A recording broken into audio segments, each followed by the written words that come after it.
नमस्कार, मैं Baljeet Dhaka pinnacle coaching centre से आप सभी का स्वागत करता हूं और आज हम करते हैं। नमस्कार, मैं Baljeet Dhaka pinnacle coaching centre से आप सभी का स्वागत करता हूं और अभी हम करते हैं trick of the day mathematics से रिलेटेड पार्ट 34। आज का क्वेश्चन है वो ज्योमेट्री से रिलेटेड है और ये क्वेश्चन है वो मैंने इसलिए इंक्लूड किया है ट्रिक में क्योंकि यह फ्रिक्वेंटली आस्क्ड क्वेश्चन है और ये बहुत बार लगभग हर साल एग्जाम में आता है किसी न किसी सेट में। और जिन स्टूडेंट्स को ये ट्रिक के बारे में जानकारी है या ये प्रॉपर्टी, इनफैक्ट मैं ये इसको प्रॉपर्टी बोलूँगा, तो वो बहुत आसानी के साथ इसको कर देते हैं। जिसको ये ट्रिक या प्रॉपर्टी नहीं आती तो उसके लिए बहुत ज़्यादा मुश्किल हो जाता है।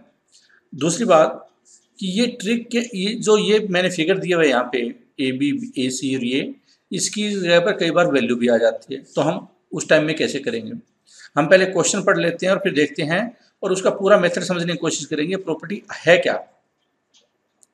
इन a triangle A B C angle bisector B A C intersect the side B C at D and meets the circum circle at E, then AB into A C plus D E into A E, इसकी value क्या होगी वो हमें बताना है। मैं दोबारा आपको बता देता हूँ इसको लिखकर। देखो ये सर्कल मैंने बना दिया, ये सर्कल होगा, इसके अंदर है ये एक ट्रायंगल है क्योंकि सर्कम सर्कल दिया हुआ है, बाह्यवृत्त जिसको बोलते हैं। तो ये क्या है, बी ए सी पे बाइसेक्टर, एंगल बाइसेक्टर ये है बी ए सी, ये बी है, ये ए है और ये सी है। ए बी सी ये ट्रायंगल है और ये जो ए एंगल है इसका बाइसेक्ट किया जाता है और इस सर्कल को यहाँ पे जो सर्कम सर्कल है उसको ई पे काटता है ये बाइसेक्टर और बी सी को डी पे काटता है। लिखा हुआ है in triangle A B C angle bisector B A C intersect the side B C at D and meets the circum circle at, ये सर्कम सर्कल है और उसको ई पे काटता है। तो हमें बताना है ए बी इसकी और ए सी इसकी गुना प्लस डी ई और ए ई इसकी गुना है वो क्या होगी। तो ये प्रॉपर्टी है, उसकी वैल्यू होती है, इस पूरे इक्वेशन की वो होती है ए ई स्क्वायर। इसका मतलब अगर आपको ये प्रॉपर्टी पता है तो आप सीधा ए पे निशान लगा देंगे और प्रॉपर्टी नहीं पता है तो आपके लिए थोड़ा मुश्किल हो जाएगा। और ये फ्रिक्वेंटली आज क्वेश्चन है इसलिए मैंने इसको इंक्लूड किया है। एक तो ये बात है। दूसरी बात क्या है कि ये नहीं दिया हुआ है इस फॉर्मेट में नहीं दिया हुआ है और यहाँ पे कोई वैल्यू दी है, जैसे कोई 7 दे दी है, कोई 8 दे दी है इस तरह से, और यहाँ पे कोई और वैल्यू डी ई की वैल्यू दे दी है और ए ई की वैल्यू दे दी है और फिर पूछा गया है। तो दो फॉर्मेट में क्वेश्चन आ जाता है, लेकिन आमतौर पे यही सेम ही क्वेश्चन आता है क्योंकि एसएससी में बार बार कई क्वेश्चन रिपीट होते हैं, तो ये सबसे ज़्यादा रिपीट होने वाले क्वेश्चन में है। अब हम इस क्वेश्चन के माध्यम से अगर कोई वैल्यू और निकालनी हो, यहाँ से आ जाती है जो भी एक दो बार आई है, तो वो कैसे निकालेंगे। मेरा कहने का मतलब है इस प्रॉपर्टी को समझते हैं, इसके पीछे कॉन्सेप्ट क्या है इस क्वेश्चन के माध्यम से। तो देखो ये जो ट्रायंगल है ए बी और डी, इस एबीडी ट्रायंगल में देखिए ए है वो इसके बराबर है सी, एबीडी ट्रायंगल और AEC। अब यहाँ पे इसको कर लीजिए, दो ट्रायंगल बन गई है। अगर मैं इसको इस साइड कर देता हूँ पूरा, जिससे कि आपको दो ट्रायंगल बिल्कुल साफ साफ नजर आए। दो ट्रायंगल बन गई है हमें और उसमें ये पहले तो ये प्रूव करना है कि क्या ये सिमिलर ट्रायंगल है, जिससे कि हम क्वेश्चन को आगे बढ़ाएं। इसको आप,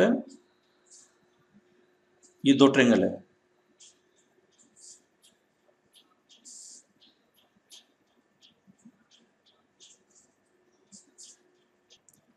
ट्रायंगल ABD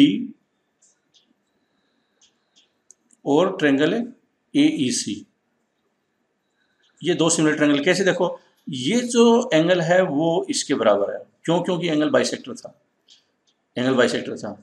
और अगर ये हम कोड मानते हैं, ये कोड है और सेम सेगमेंट में देखो ये सेगमेंट हुआ, इस पूरे का ABC ये पूरा सेगमेंट हुआ, जो एंगल होंगे वो बराबर होंगे। तो इसका मतलब ये एंगल है, ये एंगल बराबर होगा, सेम बेस हुआ, ये एंगल और ये एंगल बराबर होगा। तो एंगल बी और एंगल डी बराबर है, और एंगल आप बोल सकते हैं बी ए ई और ये ई ए सी, ये दोनों बराबर है, ई ए सी ये दोनों बराबर है। तो इसका ये मतलब निकलता है कि जो तीसरा एंगल होगा, ये एंगल है वो तीसरी साइड इसके बराबर होगा, क्योंकि जब दो एंगल बराबर होते हैं तो 180 में से दोनों माइनस करेंगे, तीसरा एंगल बराबर हो जाएगा। सिमिलर जो ट्रायंगल होती है उसकी प्रॉपर्टी आ गई है।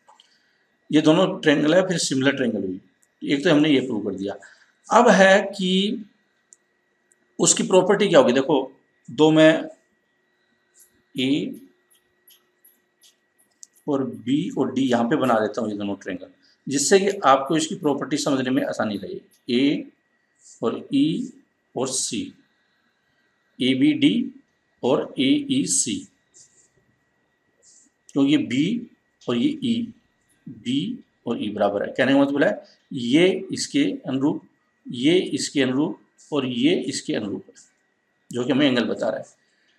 अब हम ए बी, ये प्रॉपर्टी होती है ए बी सेम साइड, जो कॉरस्पॉन्डिंग साइड होती है उनका रेशियो बराबर होता है, ए बी बटे में ए ई, और बी आप कर सकते हैं ए डी और बटे में ए सी।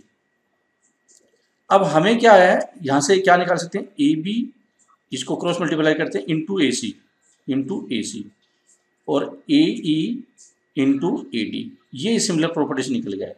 इसका मतलब जो एक भाग है ये वाला पोर्शन, इसका वो निकल गया। क्या है, A B into A C is equal to A E into A D. लेकिन हमें क्या दिया हुआ है, हमें तो ये दिया हुआ है, तो हम क्या करेंगे, दोनों साइड अगर मैं ऐड कर दूँ, ये दोनों साइड ऐड कर दूँ, देखो ए बी इंटू ए सी और plus D E into A ई, तो क्या हो जाएगा उस साइड में, लिख देता हूँ ए ई इंटू ए डी और प्लस में हो जाएगा ये डी ई इंटू ए ई, ये हो गया। अगर मैं इसमें से कॉमन निकाल लेता हूँ ए ई को, तो ए ई कॉमन हो जाएगा, तो क्या हो जाएगा अंदर ए डी प्लस में डी ई, और ए डी और डी ई क्या है, ए डी यहाँ से लेकर और डी ये क्या है, ए ई के बराबर है, तो ए ई इंटू ए ई बन गया, ए इंटू ए ई बन गया, मतलब ए ई स्क्वायर के बराबर आ गया, ए ई स्क्वायर आ गया। तो ये इक्वेशन है किसके बराबर हो गई, ए ई स्क्वायर की, जो हमने ये प्रूव कर दी है इसमें यहाँ पे। तो अगर आपके सामने अब कोई भी क्वेश्चन आता है, क्योंकि अब आपने इस प्रॉपर्टी को डीपली समझ लिया है, तो चाहे वैल्यू वाला क्वेश्चन आ जाए, यहाँ पे 6 है, यहाँ पे 7 है, यहाँ पे 3 है, तो यहाँ पे बताओ कितनी होगी, या इस तरह का कोई भी चीज़ आ जाती है। आमतौर पर क्वेश्चन दो फॉर्मेट में आएगा, या तो इस फॉर्मेट में आएगा जो प्रॉपर्टी डायरेक्ट है, आपसे पूछा जाएगा ये क्या वैल्यू है, या फिर जो मैंने अभी वैल्यू पुट किया इस तरह से आएगा। लेकिन दोनों ही क्वेश्चन है बहुत आसानी के साथ निकाल देंगे अगर ये आपको प्रॉपर्टी पता है, और इसके पीछे का जो बैकग्राउंड है वो मैंने आपको समझा दिया, ताकि आप इस प्रॉपर्टी को अच्छी तरह से याद कर लें। मैं उम्मीद करता हूँ कि जो कॉन्सेप्ट है और जो ट्रिक है आपको समझ में आई होगी, और इससे आपको काफ़ी ज़्यादा फायदा होगा। Thank you very much for watching this presentation.